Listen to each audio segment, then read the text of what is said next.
묵상으로 기도를 드리겠습니다.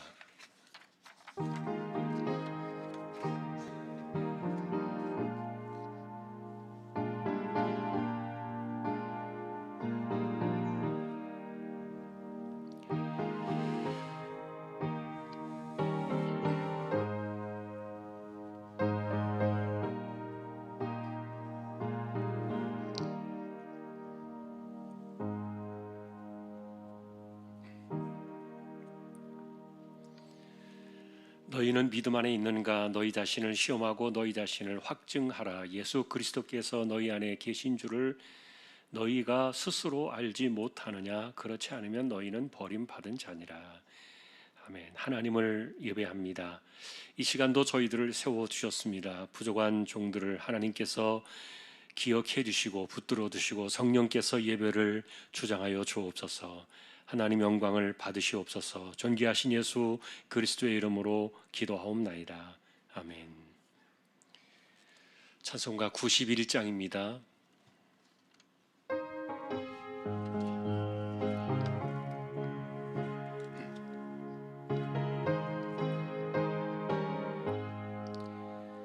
슬픈 마음 있는 사람 예수 이름 믿으며 영원토록 변함없는 기쁜 마음 얻으리. 예수의 이름은 세상의 소망이요 예수의 이름은 천국의 기쁨일세. 거룩하신 주의 이름 너의 방패 삼으라. 환난 시험 당할 때에 주께 기도드려라. 예수의 이름은 세상의 소망이요 예수의 이름은 천국의 기쁨일세. 존귀하신 주의 이름 우리 기쁨 되도다. 주의 품에 안길 때에 기뻐 찬송 부르리. 예수의 이름은 세상의 소망이요 예수의 이름은 천국의 기쁨일세. 우리 갈 길 다간 후에 보좌 앞에 나가 왕의 왕께 경배하며 면류관을 드리리. 예수의 이름은 세상의 소망이요 예수의 이름은 천국의 기쁨일세.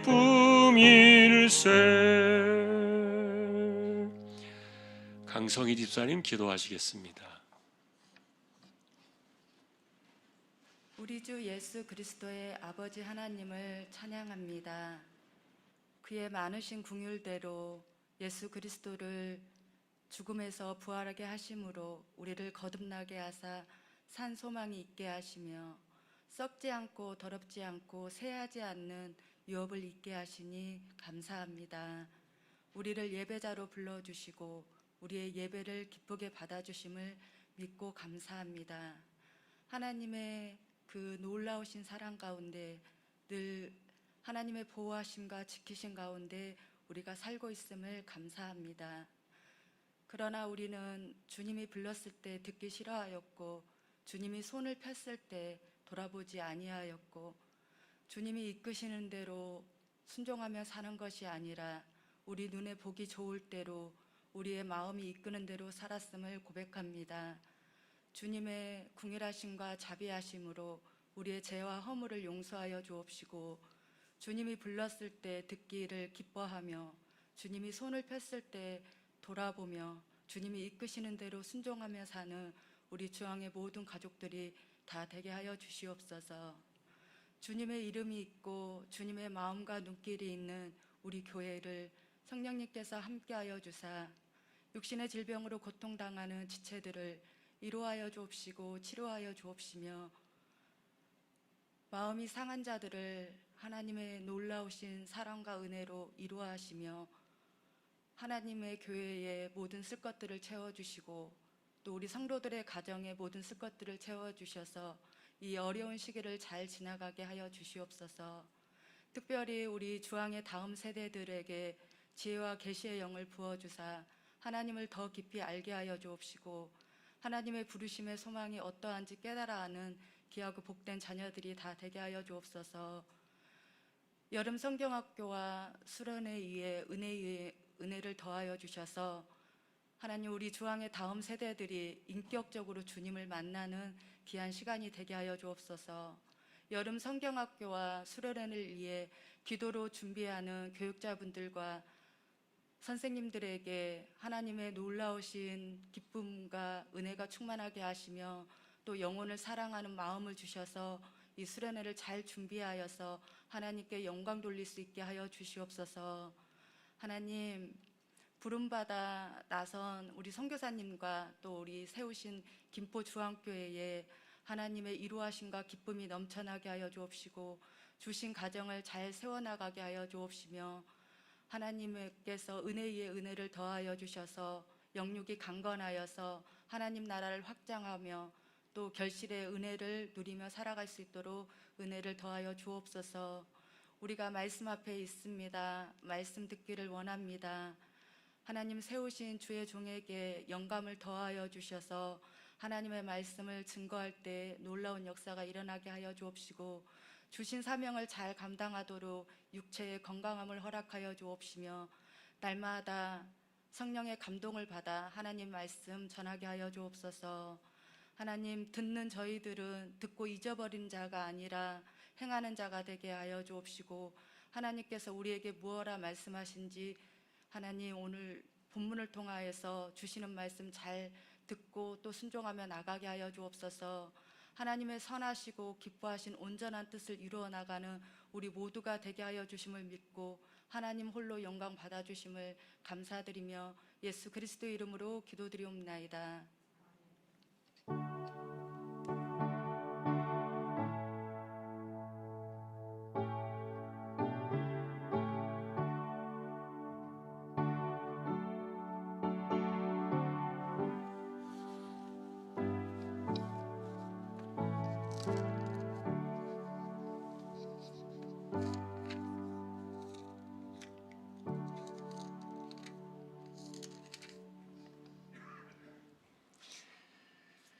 하나님 말씀 오늘은 사무엘하 2장이 되겠습니다.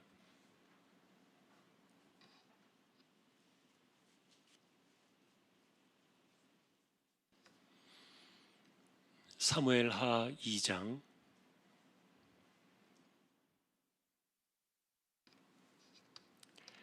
교독하겠습니다.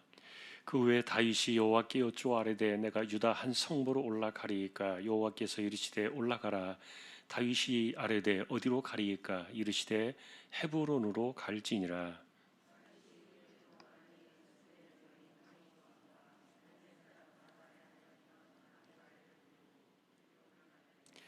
또 자기와 함께한 추종자들과 그들의 가족들을 다윗이 다 데리고 올라가서 헤브론 각 성읍에 살게 하니라.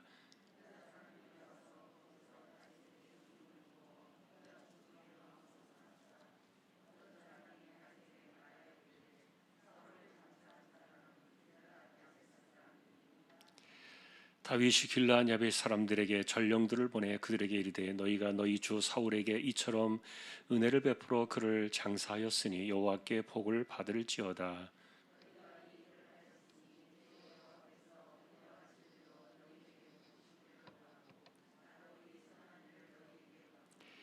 이제 너희는 손을 강하게 하고 담대히 할지어다. 너희 주 사울이 죽었고 또 유다 족속에 내게 기름을 부어 그들의 왕으로 삼았음이니라 하니라.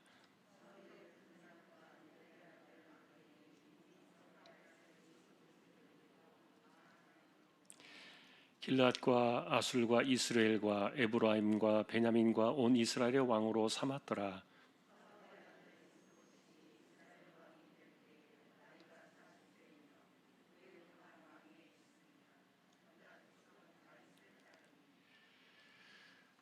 다윗이 헤브론에서 유다 족속의 왕이 된 날수는 7년 6개월이더라.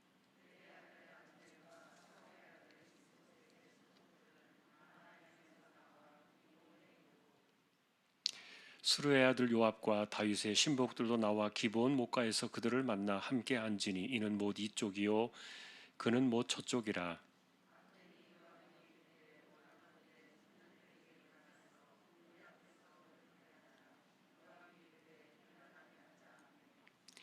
그들이 일어나 그 수대로 나아가니 베냐민과 사울의 아들 이스보셋 편의 12명이요 다윗의 신복 중에 12명이라.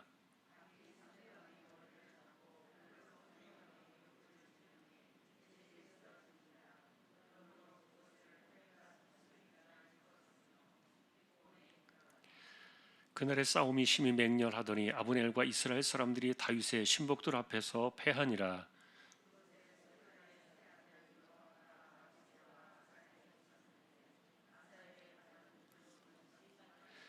아사엘이 아브넬을 쫓아 달려가되 좌우로 치우치지 않고 아브넬의 뒤를 쫓으니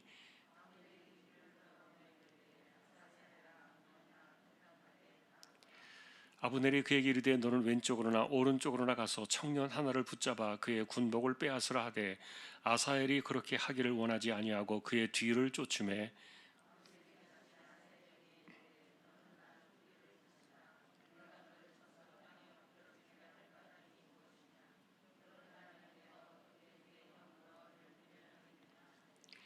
그가 물러가기를 거절하며 아브넬이 창 뒤 끝으로 그의 배를 찌르니 창이 그의 등을 꿰뚫고 나간지라. 고 그곳에 엎드려도 죽음에 아사엘이 엎드려도 죽은 곳에 이르는 자마다 머물러 섰더라.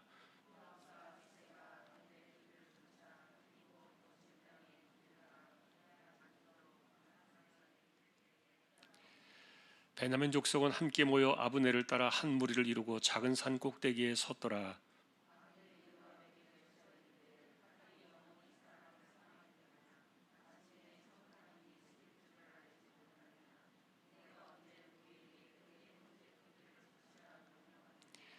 요압이 이르되 하나님이 살아계심을 두고 맹세하노니 네가 말하지 아니하였다면 무리가 아침에 각각 다 돌아갔을 것이요 그의 형제를 쫓지 아니하였으리라 하고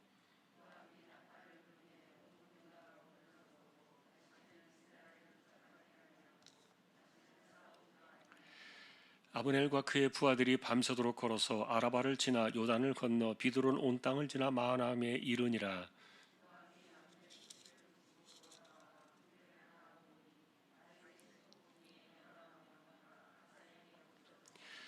다윗의 신복들이 베냐민과 아브넬에게 속한 자들을 쳐서 360명을 죽였더라.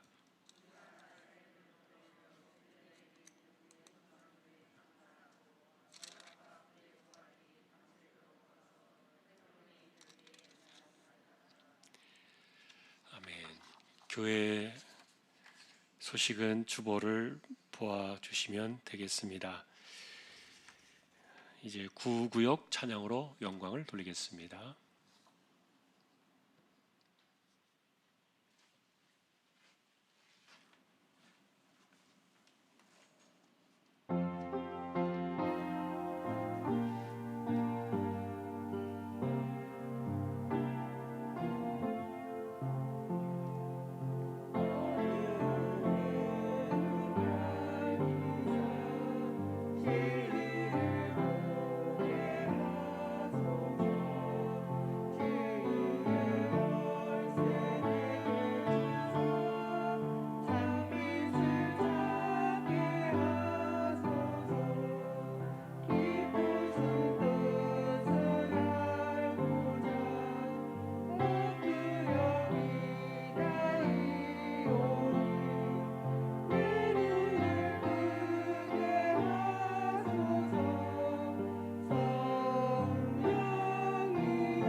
하나님 감사합니다. 구구역을 세워주셨습니다. 구역의 식구들을 기억해 주시고 함께하지 못한 모든 분들에게도 은혜를 더하여 주십시오.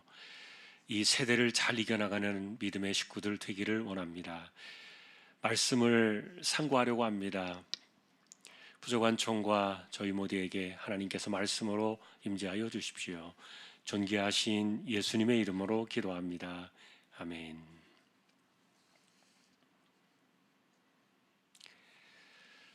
사무엘 하로 넘어오게 되면서 사울의 죽음 이후를 이제 저희가 만나보게 됩니다. 물론 이제 당연히 주인공은 다윗이 되겠지만 그러나 그 과정에도 상당히 험난한 시간들이 남아 있습니다. 실제로 다윗이 사무엘에게 부음을 받았던 때는 10대였죠. 10대 어린 나이에 기름 부음을 받았고 네가 다음에 왕이 될 것이다. 그 사무엘로부터 하나님의 계시를 받았죠. 그래서 어쨌든 그 사건 이후에 골리앗을 상대해서 이기게 되고 그리고 사울의 눈에 들어서 그 군대 장관의 자리까지 오르게 되는 젊은 나이에 상당히 승승장구하는 그런 모습을 보이다가 사울은 천천히요, 다윗은 만만히로다. 이렇게 다윗에게로 사람들의 민심이 기울어져 가니까 사울이 시기하고 질투해서 다윗을 죽이려고 했던 그 사건으로부터 이제 이스라엘의 역사는 꼬이기 시작했지요. 그리고 그 도망 다닌 세월이 10년 이상이 지났고요. 그리고 다윗이 30살이 되던 그 해에 이제 사울이 죽은 겁니다. 그러면은 하나님께서 그 기다림의 시간 속에서 바로 다윗을 세워주셔야 그게 옳지 않겠습니까? 긴 시간을 보내왔고 그리고 이미 하나님께서 기름 부어 계시하신 사건이 있기 때문에 바로 세워져야 마땅할 텐데 그런데도 여전히 난제가 남아 있습니다. 두 가지의 난제가 있었는데 하나는 오늘 우리가 보신 대로 사울의 아들 가운데 이스보셋이 살아남았습니다. 사울의 아들 가운데 4명이 있었는데 그 4명 가운데 셋이 사울과 함께 그 길보아 전투에서 전사를 했고요. 그리고 거기에서 유일하게 도망쳐서 살아나온 아들이 바로 이 이스보셋이었습니다. 그래서 이스라엘 백성들은 여전히 사울을 왕으로 생각하는데 왜냐하면 하나님이 기름 부어 세우셨잖아요, 그 사람을. 그래서 그로부터 그 집안에서 왕이 난다는 생각을 갖고 있었기 때문에 여전히 이스라엘의 마음은 이스보셋에게 있었던 거예요. 자, 그리고 또 하나의 난제는 뭐냐면은 바로 블레셋이었는데 이 길보아 전투는 가나안 땅의 중간지대에 해당하는 평지에서 일어난 전쟁이라고 말씀을 드렸는데 거기 그 이스르엘 평지는 우리가 보통 그 말하는 그 아마겟돈이라고 그 말하는 그 중요한 지역이 거기에 있거든요. 그래서 곡창지대라고 말씀을 드렸고요. 거기에서 이제 싸움이 벌어졌는데 사울 일행이 패하면서 길보아 산으로 도망가서 거기서 죽게 되고 문제는 그때부터 이 블레셋이 허리 중간을 통째로 뺏어버린 거예요. 그래서 이스라엘 나라가 우리나라 지금 경상남북도보다 조금 작습니다. 경상도 합친 거를 생각하면 되는데 경상도 땅이 지금 가나안 땅과 비슷하다 이렇게 보시면 되는데 그런데 그 땅에 그 중간 허리 부분이 뚝 잘려져 나간 거예요, 블레셋에 의해서. 그리고 남쪽은 지금 유다를 중심으로 있고 북쪽은 지금 그 남아 있는 그 사울의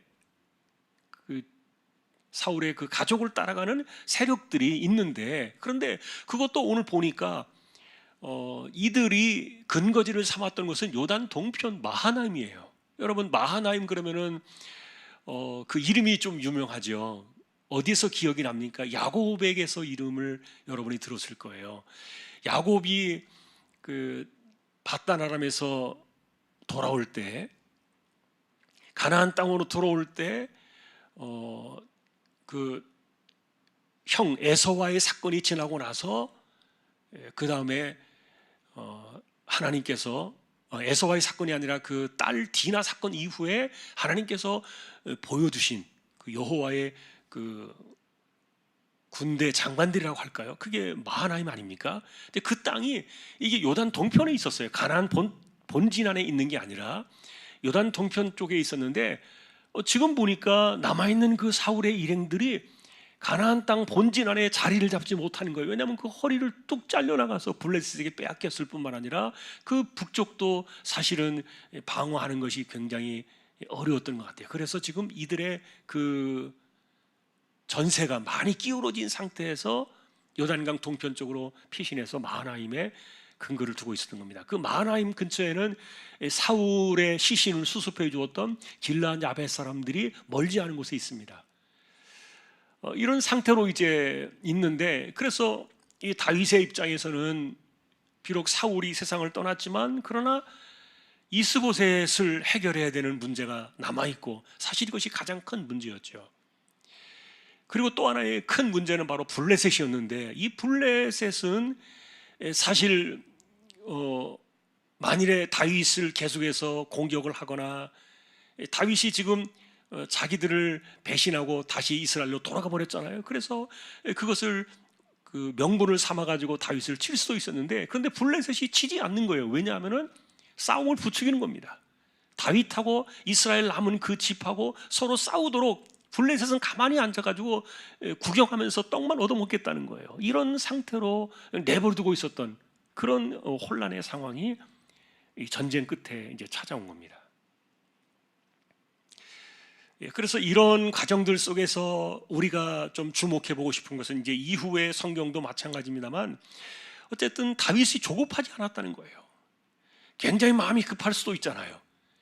그리고 다윗의 입장에서는 하나님이 주신 계시도 있고 명분이 있기 때문에 그것을 가지고서 이스라엘의 왕으로 선포하고 나가서 이 문제를 수습할 수도 있었는데, 그런데 그렇게 되면은 아마도 나라는 영원히 쪼개지고 말았을 거예요. 여러분, 그런 거 요즘 아십니까? 교회에서도요, 싸움이 일어났을 때 교회가 화합을 하지 못하고 쪼개져 나가는 교회들 많이 볼 수 있습니다. 실제로 그런 것들이 존재합니다. 이 교회에서조차도 사실은 화합이 안 됩니다. 사람들의 여론이라든지 그 자신들의 어떤 인간 관계라든지 분위기라든지 이런 것들이요, 이게 하루아침에 형성되는 것이 아니기 때문에 이걸 무시하고 이렇게 하는 것이 굉장히 어려운 거예요. 그러니까 하나님께서 사실은 통치하시는 나라 아닙니까, 이스라엘이. 그리고 하나님의 공동체 아닙니까? 그래서 하나님께서 그냥 명령하시면 되는 거로 우리는 생각을 해요. 야, 이제 다음 왕은 너야. 내가 너에게 기름 부었잖아. 이렇게 하나님께서 이것을 알리시고, 그리고 남아있는 이스라엘 전체 이것을 알려버리시면은 그냥 간단하게 끝날 문제라고 생각이 되어지는데, 그런데 하나님은 인간들의 그런 그 남아있는 감정이라든지 관계라든지 이런 것들을요, 그대로 다 수용을 하세요. 그러니까 하나님께서는 인간들의 그 생각이나 마음들을 내가 말하니까, 내가 주권자니까 너희는 그냥 듣기만 해, 순종만 해, 이렇게 하시는 법이 없다는 말이에요. 하나님께서는 인간들을 강제로 이렇게 멱살을 휘어잡고 끌어가시지 않아요. 그래서 이 과정들 속에서도 보시면은 하나님께서 어떻게 시간을 통해서 이런 관계들을 수습해 나가고, 그리고 돌아가 버린 그 이스라엘 백성들의 마음이 어떻게 다윗에게로 돌아오는가. 물론 그 시간이 7년 6개월이에요. 그로부터 더 많은 시간을 기다려야 했지만, 그러나 그 긴 시간 동안에 하나님께서는 모든 잡음들을 싹 없애고, 그리고 이스라엘이 두 개로 쪼개지는 것이 아니라 완전한 하나의 그 공동체로 세워지도록 그 시간을 섭리해 가시는 것을 보게 되는데, 중요한 것은 그것을 이해하고 그리고 하나님의 주권과 인도하심을 따라가는 그 다윗의 모습이에요. 이 사람이 얼마나 훌륭합니까? 지금 이때 이 다윗의 모습이 30살이에요. 많은 나이가 아니에요. 그런데도 어쨌든 이 다윗은 굉장히 신앙의 사람이었고 하나님 중심의 사람이었기 때문에, 그래서 지금 우리의 이야기는 어디로부터 시작이 됩니까? 그가 기브온에 머물고 있을 때, 그 밑에 땅에 머물고 있을 때 사울이 죽고 난 이야기를 듣고서 이제 하나님께 처음 묻잖아요.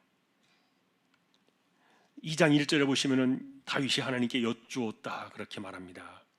내가 유다 성읍으로 올라갈까요? 물었어요. 여호와께서 이르되 올라가라.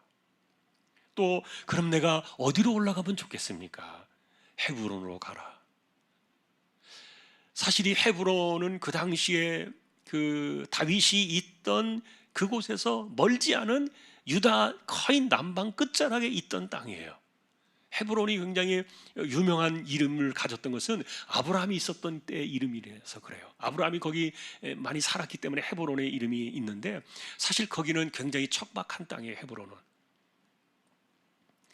그런데 어쨌든 하나님께서는 이 헤브론으로 가라 이렇게 말씀을 주셨어요. 그래서 우리는 여러분 이런 상황 속에서도 이렇게 급하고 정말 모든 것을 다 손에 쥐었다고 생각할 수 있는 이런 순간에도 하나님께 기도하고 하나님의 인도하심을 받으려고 하는 이런 다윗의 이런 모습이 훌륭하다는 거예요. 너무너무 훌륭해요. 내가 마음이 급하다고 해서 뭐 인간적으로 판단해서 다 됐다고 해서 되어지는 일은 아니란 말이에요. 여러분 살아가면서 인간관계가 하루 이틀 엮어지는 게 아니죠. 오랜 시간을 통해서 인간관계가 만들어지잖아요.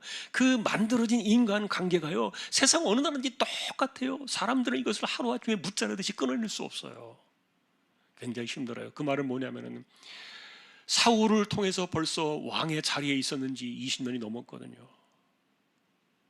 오랜 시간 동안 이 사울이 왕의 자리에 있었고, 그리고 하나님께서 이 사울을 완전히 왕으로, 초대 왕으로 세우셨기 때문에, 그래서 백성들의 마음속에는, 이스라엘 백성들의 그 의식 속에는 이분이 하나님이 세우신 왕이라는 그런 분명한 의식이 있는 거예요.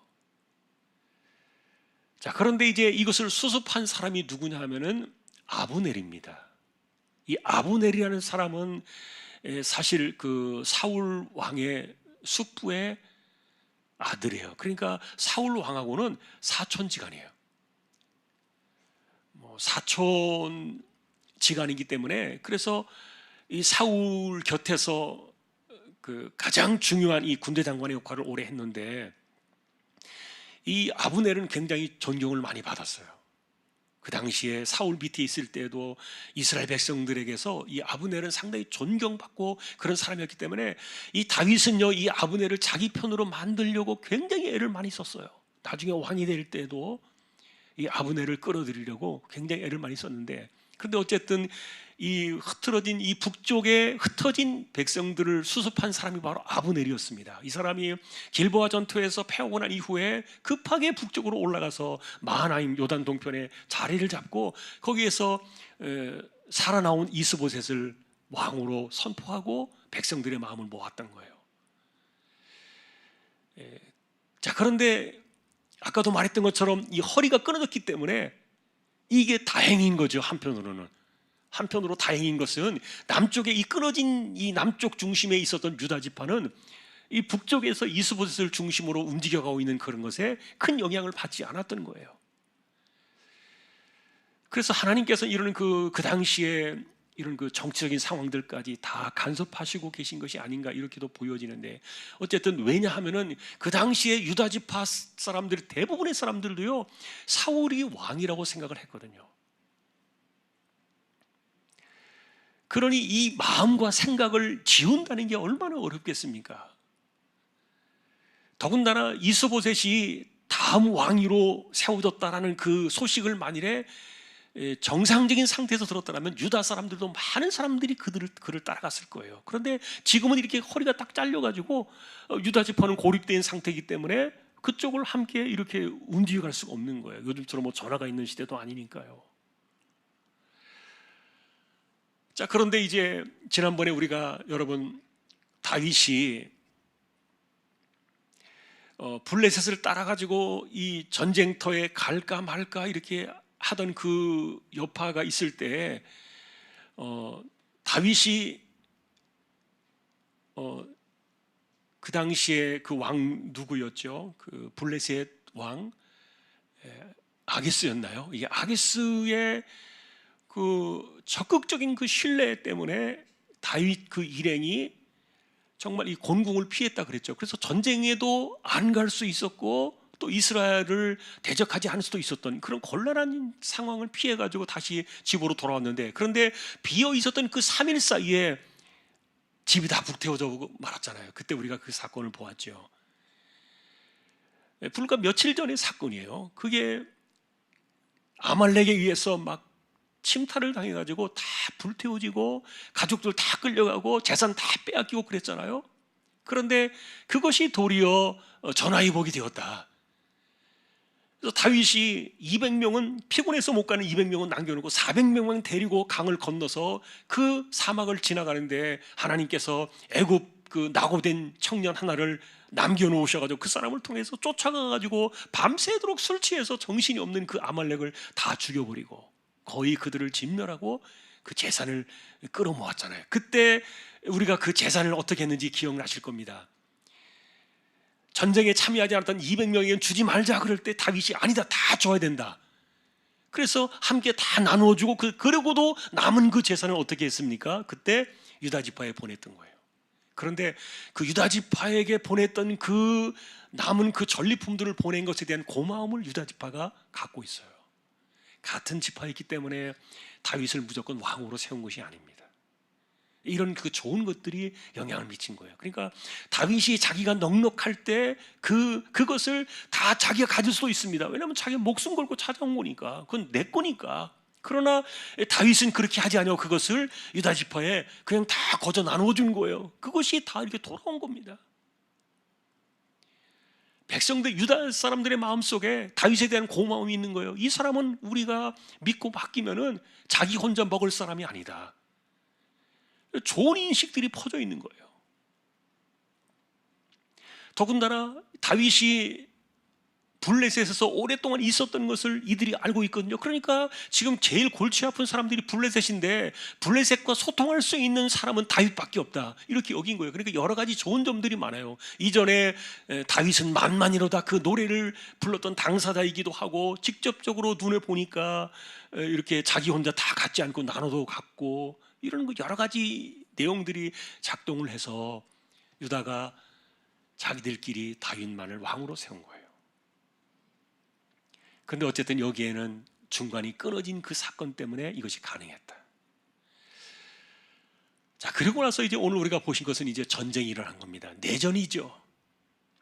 이스보셋을 중심으로 이제 왕이 다시 세워졌고 이스라엘 나라가 이제 수습이 되어야 되니까, 그런데 이 블레셋은 둘째치고 일단은 그 나라부터 통일을 해야 되기 때문에 이스보셋이 욕심을 내었던 것 같아요. 그래서 아브넬 군대 장관을 이끌고 다윗이 있는 그 유다 지파의 끝자락으로 내려온 거예요. 거기가 우리가 말하는 그 어딥니까? 그 기브온 못가라고 되어 있죠. 기브온 연못이었다. 기브온 그러니까 시냇가입니다. 뭐 큰 시냇가는 아니고 기브온 시냇가. 거기가 지금 유다 지파가 있던 쪽에서 멀지 않은 곳인데 그 북쪽에서 거기까지 내려오는 거예요.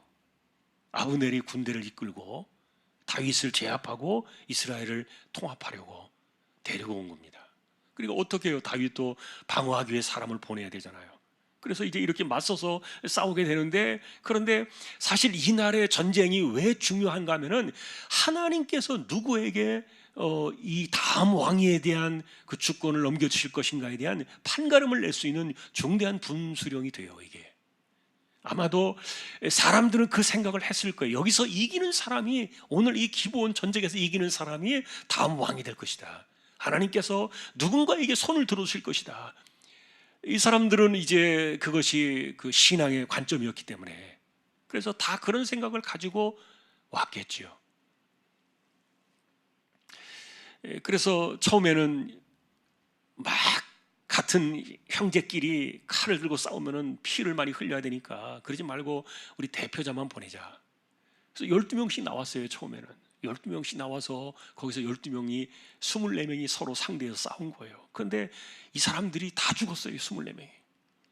대표로 나온 사람들이 다 죽고 나니까 누가 이긴지 누가 졌는지 모르잖아요. 그래서 그냥 전면전이 붙어버린 겁니다. 전면전이 붙었는데, 그런데 그날의 전쟁이 치열했는데 승리는 다윗의 쪽으로 흐르고 있었던 거예요. 이런 것도 보면은요, 하나님께서 그 동일하게 역사를 이루어 가는 가운데서 하나님의 손이 어느 쪽으로 흘러가고 있는가 하는 것들을 이제 이렇게 보여주고 있는데, 어쨌든 다윗이 승리하게 되면서, 이쪽이 승리하게 되면서 이 아브넬이, 그 유명한 그 군대 장관 아브넬이 도망을 갑니다. 근데 문제는 이렇게 도망을 가는데 여기를 쫓아가는 사람이 있었던 거예요. 이 사람이 누구냐면은 이스라엘의 다윗의 3대 유명한 장수가 있었어요. 요압, 아비새, 아사엘 이렇게 됩니다. 이 사람들은 다윗의 누이의 아들들이에요. 그러니까 다윗의 큰 누님이라고 생각되어질 수 있는, 나이 차이가 많이 나는, 다윗과 나이 차이가 많이 나는 그 스루야의 아들들이에요. 그러니까 다윗은요, 자기보다 조카들이 더 나이 많은 거예요. 여러분 그런 관계 이해할 수 있죠. 누나가 나이가 많아요. 거의 일반 사람들 엄마 수준 정도 되는 그런 나이예요. 막내였으니까 다윗은. 그리고 이 큰 누나뻘이 되는 그 분의 스라의 이 3형제가 굉장히 용맹한 사람들이에요. 이 세 아들이. 그 중에 그 첫 아들이 바로 요압인데, 이 사람은 정말 그 이날의 전쟁의 영웅이기도 하지만 훗날 그 다윗의 곁을 지키는 그 막강한 군대 장관으로 그가 등장을 하게 되죠. 어쨌든 그러나 이 사람이 다윗에게는 조카입니다. 그리고 이들은 외삼촌이지만 어쨌든 다윗보다도 아마도 연배가 높았던 것으로 보여져요.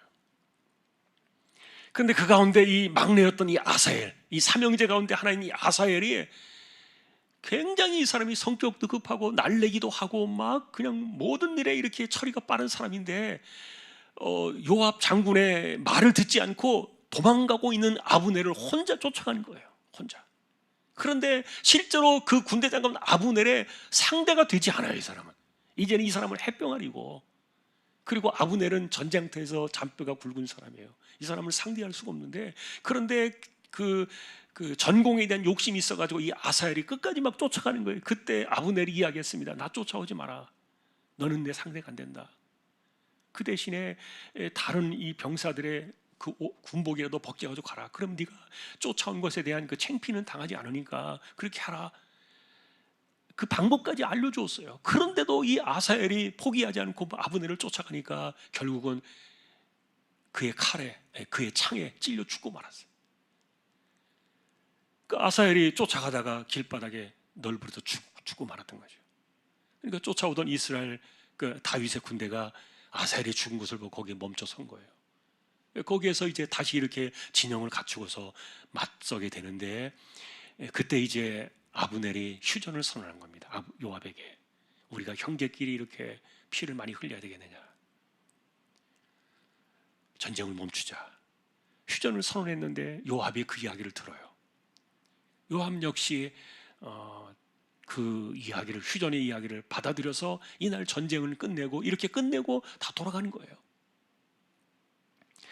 그래서 그날 죽은 사람들 보니까 뭐 많이 안 죽었더라고요. 다윗에게는 19명이 죽었고, 그 다음에 요압의 3형제 가운데 막내였던 아사엘이 죽고, 그리고 이 사울에게서는 360명이 죽었는데, 다행히 이렇게 많이 안 죽었던 것은 이날의 군대 장관들이었던 요압과 아브넬의 굉장히 그 지혜로운 판단이었던 것 같아요. 서로 같은 민족끼리 피를 많이 흘리지 말자, 그런 그 중심들이 있었기 때문에. 그런데 결국은 이 아까도 말했던 것처럼 아브넬은 유명한 장군이었기 때문에 나중에 이스보셋이 죽고 왕권이 이렇게 다윗에게로 넘어올 때도 다윗이 끝까지 욕심을 냈던, 탐을 냈던 사람이 바로 아브넬이에요. 그런데 이 아사엘을 죽인 사건 때문에 그의 형 요압이 마음속에 원한을 갖습니다. 한을 품고 있다가 나중에 기회를 보고 결국은 이 아브넬을 죽이게 되죠. 이런 그 슬픈 역사들이 이제 언한 가운데 얽혀 있는 것을 봅니다만, 어쨌든 우리가 보신 내용은 오늘 그 내용이에요. 그래서 이렇게 이스라엘의 내전이 일어나는 상황의 시작을 우리에게 보여주고 있어요. 이게 언제까지 간다 그랬습니까? 7년이 넘게 가는 거예요. 7년이. 물론 이제 이스보셋은 2년밖에 그 왕의 자리에 있지 못합니다. 그러나 다윗이 완전한 이스라엘의 통합 왕으로 세워지는 것은 그가 기름 부음을 받고 나서 20년이 넘어서였어요. 하나님께서 계시를 주시고 나서 20년이 지난 이후에야 비로소 다윗이 하나님의 그 계시의 사건이 이루어지는 통합 왕의 자리에 오르게 되는데, 그래서 우리가 이런 것들을 쭉 바라보면서 정말 이 다윗은 정말 하나님의 인도하심과 섭리를 끝까지 지켜본 사람이었다. 그걸 우리가 다시 한 번 더 확인해 보게 돼요. 이 사람은 절대로 자기의 욕심이나 자신의 시간 계산이나 이런 것들을 놓지 않았어요. 그리고 하나님께서 이 모든 것들을 다 조정해 주시고 이렇게 마무리해 주셔서 자기를 세우실 때까지 다윗은 기다릴 줄 알았어요. 여러분, 세상을 살아가면서 우리가 이 잡음 없이 큰 일을 하기를 원하는 사람들에게 가장 중요한 덕목 가운데 하나가 하나님의 이 섭리의 사건을 바라보면서 기다리는, 이것이 얼마나 중요한 믿음인지 몰라요. 그래서 믿음 속에는요, 인내가 들어있어요. 성질 급해가지고 막 자기 마음대로 해버리면요, 얼마나 복잡해지는지 몰라요. 아까도 말했던 것처럼 이스라엘 백성들 전체, 심지어는 유다 지파 가운데서도 사실 사울만이 왕이라고 생각을 했어요. 그리고 그 당시에 왕은 왕가기 때문에 그 왕의 아들이 그 다음 왕이 된다는 것은 일반적으로 통념적으로 갖고 있었던 생각이에요. 그렇기 때문에 사울의 아들이 당연히 왕이 되지, 다윗이 왕이 된다는 생각에 대해서는 이스라엘 백성들은요, 이게 거부감이 큰 거예요. 근데 하나님께서 기름 부어 세우셔 놓고는 이거를 사무엘을 통해서 공포할 수 없었잖아요, 그 당시에. 왜냐하면 사울이 있었기 때문에. 공포를 했었더라면 얼마나 사람들이 알고 좋았겠습니까? 그런데 기름 부음 받았다는 사실을 사람들이 모르는 거예요. 그러니까 이게 속 터지는 일이죠. 그런데 하나님이 기름 부어 세우셨고 하나님이 하실 거라는 그 믿음을 다윗만 갖고 있는 거예요. 그러니 우리는 이분에게서 진짜 믿음을 보는 겁니다. 그 당시 어쨌든 상황이 하나님께서 다음 왕으로 이 다윗에게 기름 부으셨다라고 이것이 만일에 알려졌더라면요, 그 당시에 사무엘이 비밀로 하자 그랬어요. 아무도 말하지 말자. 이게 알려졌더라면은 그 다윗의 집안은요 다 죽었을 겁니다. 아무도 살아남지 못했을 거예요. 왜요? 사울이 다 죽여버렸겠죠. 그래서 하나님께서 사무엘이 그때 말하지 말자 그랬기 때문에 사람들이 모르는 거예요. 심지어 유다 지파들도 모르는 거예요. 그런 가운데 이 다윗이 이렇게 하나님께서 기름 부으신 그런 과정들을 통해서 왕이 되어져가는 이런 모습들을 보면은 역사의 시간 속에서 하나님께서 어떻게 섭리하시는가를 우리가 주목해 보는 거고요. 반드시 하나님께서 계획하신 대로 가게 되어 있어요. 그리고 문제는 우리가 거기에 끼어들어 가지고 이것을 복잡하게 만들지 않는 거예요. 하나님이 행하셔 나가시는 그 일들 속에 사람이 자꾸 끼어들기 시작하면은요, 그것이 얼마나 더러워지고 지저분해지고 거기에 문제가 복잡해지고 막 풀어지지 않는 그런 꼬이는 일들이 많아지는지 몰라요. 근데 그것이 다윗에게는 없었다는 거예요. 그는 오히려 무엇을 했어요?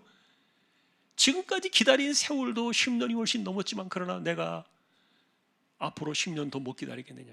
예를 들면은 그런 거예요. 물론 10년이라는 세월은 지나고 나서 이제 우리가 계산해 본 거지만 어쨌든 20년이 넘어서야 다윗은 하나님께서 이루신 그 자리에 서게 되는데, 이렇게 일상생활 속에서 일어나는 삶의 사건들 속에 하나님의 섭리와 인도하심을 바라는 그 믿음의 방식들, 이게 우리가 살아가는 방식 아닙니까? 그리스도인들이 그렇게 살아가잖아요. 오늘도 우리는 하나님의 뜻을 따라가는 일에 우리의 삶을 드리기를 기뻐해야 되고요. 자꾸만 간섭하는 것보다도 내가 끼어들려고 하기보다도 하나님께서 인도하심의 그 시간과 방식들 철저하게 따라가야 돼요. 그래서 오늘 1절은 그것부터 딱 보여준 거예요. 어떻게 할까요? 올라갈까요? 그리고 간다면 하나님 내가 어디로 갈까요? 뭐 이렇게 애들처럼, 하나도 모르는 애기처럼 이렇게 뭐 물어볼 필요가 뭐 있냐고요. 일반 사람 같으면 안 그랬을 거예요. 근데 이런 모습들이 훌륭하다는 겁니다. 우리는 그래서 이런 신앙을 배워요. 오늘 내용은 이제 여기까지인데, 이스라엘의 내전 가운데서도 하나님께서 어떻게 다윗을 이렇게 세워가시는가 하는 것들을 이제 계속해서 사무엘 하를 통해서 우리가 보게 될 겁니다. 하나님의 선하신 그 뜻이, 그리고 우리 역시 순종하는 가운데 하나님의 주권을 따라가면서 이렇게 승리하는 그런 삶이 또 저와 여러분들의 삶이 될 수 있기를 주님의 이름으로 축원합니다. 찬송가 95장입니다.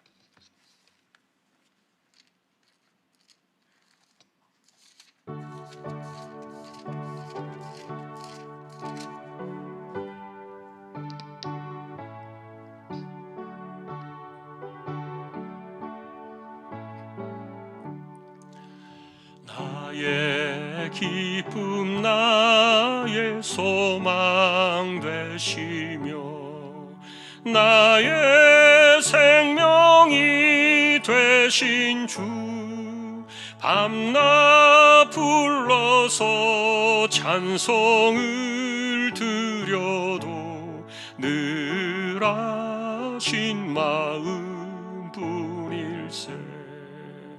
나의 사모하는 선한 목자는 어느 꽃다운 동산에 양의 무리와 늘 함께 가셔서 기쁨을 함께 하실까. 길도 없이 거친 넓은 들에서 갈 길 못 찾아 애쓰며 이리저리로 헤매는 내 모양 저 원수 조롱하도다. 주의 자비롭고 화평한 얼굴 모든 천사도 반기며 주의 놀라운 진리의 말씀에 천지가 화답하도다. 나의 진정 사모하는 예수님, 음성조차도 반갑고 나의 생명과 나의 참 소망은 오직 주 예수뿐일세.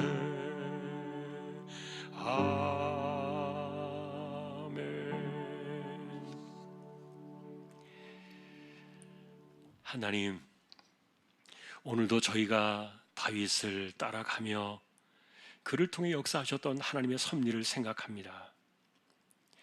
하나님께서 기름 부어 세우신 것이 오랜 시간 전이었지만 그것을 아는 이들이 없는 세상 속에서 혼자 그 믿음을 붙잡고 묵묵히 인내하며 하나님만을 기다리며 그리고 하나님께 물으며 그 시간을 채워나가야 했던 다윗에게서 우리가 큰 믿음을 발견하게 하시고, 우리 역시 믿음은 하나님의 약속은 반드시 이루어지고 하나님 말씀하신 것은 반드시 하나님이 이루신다는 사실을 우리는 기억하며 순종하며 이 세상을 이기며 살아가는 이와 같은 신앙의 방식이 우리의 것이 되게 하여 주옵소서. 인간적으로 자꾸만 끼어들어서 복잡해지고 지저분해지고 수많은 일들이, 난제들이 더 많아지는 것들을 바라보는 세상입니다. 하나님께서 하나님의 일들을 이루어 가시는 일들 속에 우리는 그저 순종하고 하나님의 뜻을 구하며 묵묵히 기다리며 그렇게 나아갈 줄 아는 다윗 같은 저희들 모두 다 되게 하여 주옵소서. 오늘도 조항의 식구들을 의탁합니다. 이대용 집사님, 최태경 청년, 신비한 집사님, 조인성 청년, 김한솔 청년, 백경래 집사님, 조말순 집사님, 연약한 이들을 의탁합니다. 암 치료하시는 분들에게 오늘도 그 몸과 마음속에 하늘의 새 힘을 주옵시고, 연세 많으신 분들 기력을 더하시며 맑은 정신 총기가 흐려지지 않게 하여 주옵소서. 병중에 있는 이들이 있습니다. 치료 받는 분들이 있습니다. 허약한 분들이 있습니다. 하나님께서 기억하시고 그 연약함 가운데 간섭하시며 오늘도 우리 조항의 식구들을 권고하여 주옵소서. 선교지와 세우신 교회와 하나님의 나라와 백성들, 주님의 종들을 지켜주시고 여름 성경학교 수련회를 붙드시며 19명의 우리 입시를 준비하는 자녀들을 하나님께서 지켜주시고 여전히 혼란 가운데 있는 이 세대 가운데서도 우리 조항의 믿음의 식구들 하나님만을 신뢰하며 이 세상을 헤쳐나가고 이겨나가는 이 어둠의 때를 이겨나가는 저희들 모두 다 되게 하여 주옵소서. 오늘도 우리의 삶을 하나님께 의탁합니다. 하나님께서 말씀하신 대로 우리의 삶을 이끌어 주시고 인도해 주시고 순종하며 기다리며 하나님의 뜻을 구하며 믿음으로 살아가는 저희 모두가 되기를 다시 한번 주님의 이름으로 간절히 기도하오며 우리에게 영원한 생명으로 찾아오신 우리 주님 예수 그리스도의 은혜와 하나님 아버지의 사랑과 성령님의 감화, 감동, 위로, 인도, 교통, 충만하심이 이 땅을 살아가는 세밀한 삶의 시간 속에서도 간섭하시는 하나님의 주권을 바라며 믿음으로 그 뜻을 따라 무엇이든지 승리하기를 원하는 우리 모든 심령들, 조항의 가족들 위해 이제로부터 영원까지 함께 있을지어다. 아멘.